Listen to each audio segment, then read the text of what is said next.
நீங்க வீட்ல தூங்கிட்டு இருக்கும்போது, திடீர்னு போலீஸ்காரங்க உள்ள வந்து நீங்க ஒரு கொலை குற்றவாளின்னு சொல்லி ஒரு ஜெயில்ல புடிச்சு போட்டா எப்படி இருக்கும்? எப்படி இருக்கும்னு பார்க்கணும்னு நெனச்சீங்கன்னா, இந்த ஒரு படத்த பாருங்க. இந்த படத்தோட கதை என்னன்னா, ஒரு டீனேஜ் பையன் எப்ப பார்த்தாலும் கேம்ன்னு கேம் சென்டர்லயே கெதின்னு இருப்பாப்ல.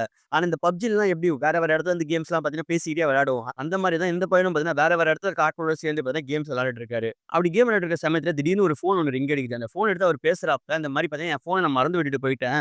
அந்த ஃபோன் எடுத்து வந்து என்கிட்ட குடுத்தீங்கன்னா, பணம் குடுக்குறேன்னு" சொல்லிட்டு அந்த பையன்கிட்ட சொல்றாங்க. ஆனா, அந்த பையனும் பார்த்தீங்கன்னா, பணத்துக்கு ஆசைப்பட்டு அந்த ஃபோன் எடுத்து போய் குடுக்குறாரு. அந்த குடுத்து வீட்ல போய் படுத்து தூங்கிர்றாரு. அந்த அப்படி தூங்கிட்டு இருக்க சமயத்துல திடீர்னு போலீஸ்காரங்க உள்ள வந்து அந்த பையன் பார்த்தீங்கன்னா, யாரோ ஒரு பொண்ண ரேப் பண்ணி கொலை பண்ணதா சொல்லி அந்த பையன பார்த்தீங்கன்னா, ஜெயில்ல புடிச்சு போட்டுர்றாங்க.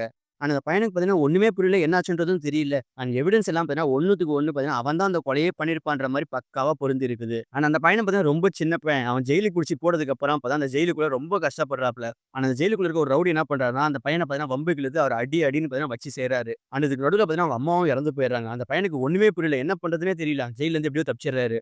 ஆனா அப்படி தப்பிச்சு வெளில வந்ததுக்கு அப்புறமா, அவங்க கேமிங் ஃபிரெண்ட்ஸ் எல்லாம் ஒண்ணா சேர்ந்து அந்த பையனுக்கு ஹெல்ப் பண்றாங்க. அண்ட் கடைசியா அந்த பையன் அந்த கொலைய பண்ணியிருக்க மாட்டான்றத நிரூபிக்கிறதுக்காக, அந்த கேமிங் ஃபிரெண்ட்ஸ் எல்லாம் ஒண்ணா சேர்ந்து டெக்னாலஜிலாம் யூஸ் பண்ணி பக்காவா பிளான் பண்ணி, இது யார் பண்ணியிருப்பான்றத கண்டுபிடிச்சுடுறாங்க. அண்ட் இவரு கண்டுபிடிச்சுட்டாருன்றத வில்லனும் கண்டுபிடிச்சுறாரு. அண்ட் அதுக்கப்புறம் அப்பதான் நம்ம ஹீரோக்கும், வில்லனுக்கும் நடக்கிற பிரச்சனைய பார்த்தீங்கன்னா, எப்படி நம்ம ஹீரோ பார்த்தீங்கன்னா, வில்லன எப்படி எக்ஸ்போஸ் பண்றாருன்றது தான் இந்த படத்தோட கதை.